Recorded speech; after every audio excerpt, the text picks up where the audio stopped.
On the Yellow Bastard. No, I think by that point, yeah, they just kind of gave in. I do remember, actually, and it kind of changes with the times because some years they're really they're really hard on the violence. Other years, anything goes. So that's why you kind of have to censor yourself. And I kind of learned this the wrong way. I actually remember now in Desperado, kind of bothered me later. I thought I was going to have a big battle with him, so I put a lot more gore in it than I needed to, just figuring, okay, I'm going to put this much because they're going to be bastards, they're going to cut it all down, and then maybe when they cut it down, it'll be kind of what I want. And I went fighting with them back and forth until I got what I wanted, and then when I watched it again, I went, this is much bloodier than I probably would have made it. I forgot what the line that I even wanted was, so I thought, I'm going to stop doing that. I'm just going to do the cut I want, not fool around, and then just go fight with them until I get that, or give in a little bit here or there. Because then it ended up getting the reverse effect. I fought for something I wasn't even trying to fight for. It ended up being really bloody, and brains flying all over his face and staying on it for a really long time, and it just was kind of, I think maybe that's why it's so popular, but it plays so much, and I'm like...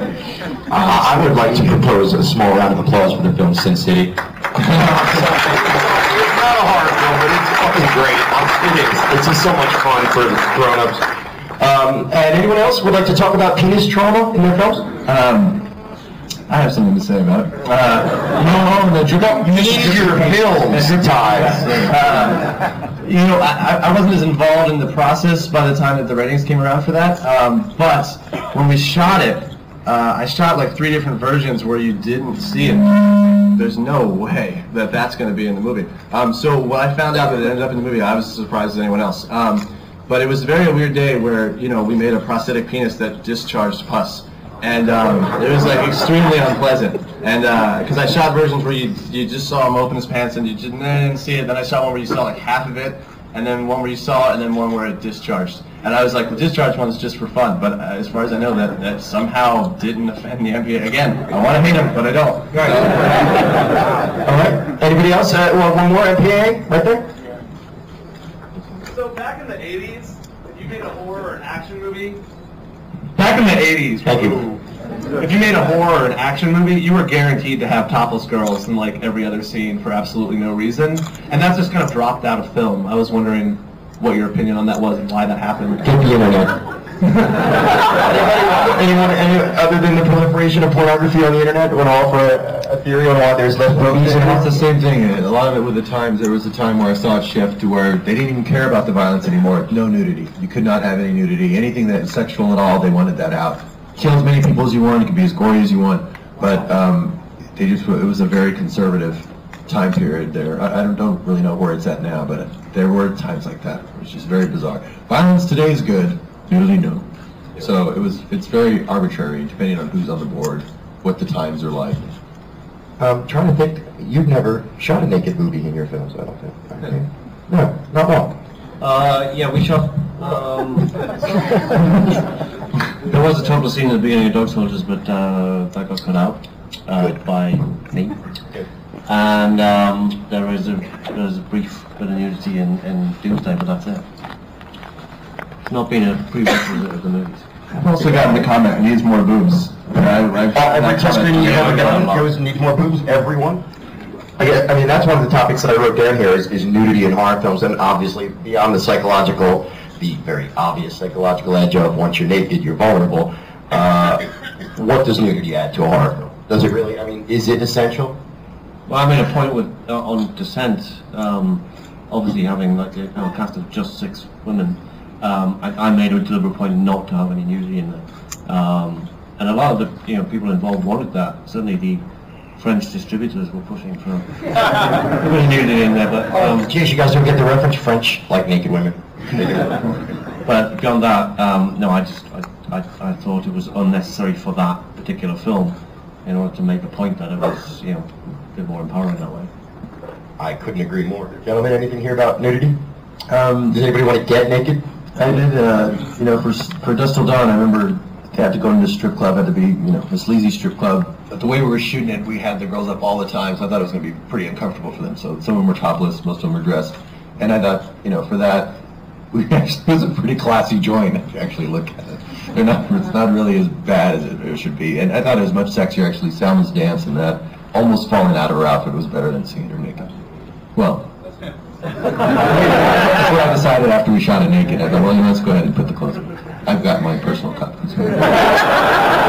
I've also had, as like just a human being, I've done like really not very much nudity in movies, and like I feel like if you're gonna do like sex in a movie or something, you should have really something to add to it. Like it should be a really like interesting like important sex scene for the movie, and I've never had the need to do that, which is why I don't have the gratuitous nudity. But in the cases that I've done the gratuitous nudity, and this is me personally, I felt like an asshole when directing it. Like I can see that the person doesn't really want to do it, and you feel really shitty, and like it bummed me out. So I was like, to do it again, I would really I'd have to really believe in it being in the movie. Otherwise, it is like you're just telling some girl like, we just need to see your boobs, and it's like it sounds great in theory, and then when you actually say it to someone, it's like, ugh. The idea of like you're writing something that means a lot to you, and then you're getting to direct a great horror story, and then it's like, oh, what's today? Today's we got to get the arbitrary tits. That's fun. Let's do that.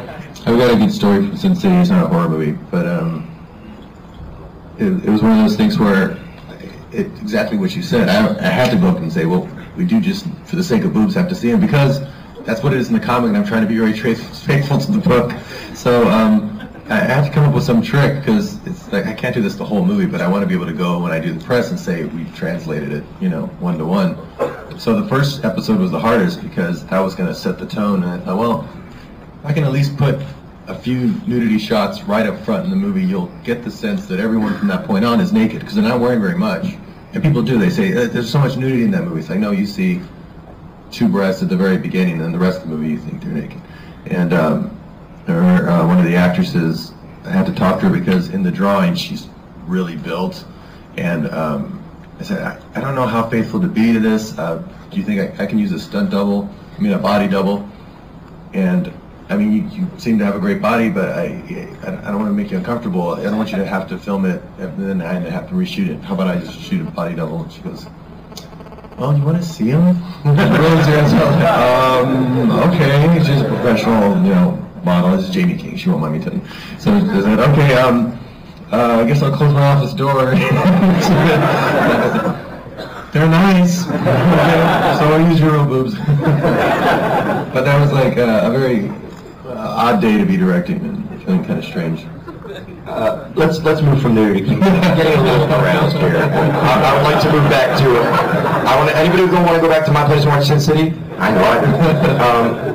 I would like to get onto a topic that is really volatile nowadays with horror fans, both open-minded and closed-minded horror fans, and that is the topic of remakes. Now, the knee-jerk reaction when you're inundated with remakes like, freaking, somebody help me, Sorority Row, Prom Night, I don't mean something half decent like The Crazies, I mean just garbage.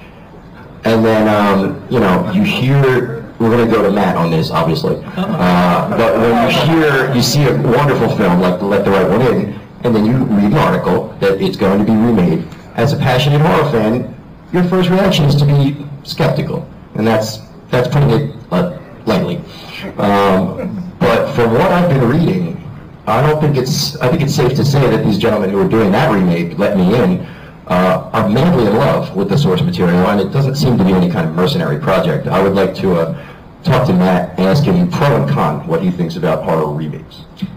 Well, I mean, I think in the case of that, in my particular situation, and I actually think it's true of any of the remakes that I really love. Like, I love John Carpenter's The Thing. I mean, I think the original is a great movie. It's actually, for its time, really spooky and scary and cool.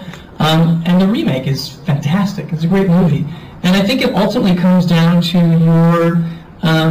your sort of respect and commitment to the material. I think that when people feel that they don't, and I would have exactly the same, if I were on the outside, I would be worried about just the same things, that there's a kind of bastardization of the material. That would you take it and sort of just add explosions and one-liners or do whatever might be sort of Americanizing the story. And in my case, I so responded to the story, and it actually was way in advance of when the original film came out here. And then I read the novel, and I wrote to the author, John Lindquist, and I said, the thing about it was, it just so reminded me of my childhood, and I just couldn't sort of get it out of my mind, and I wrote to him and I said, I'm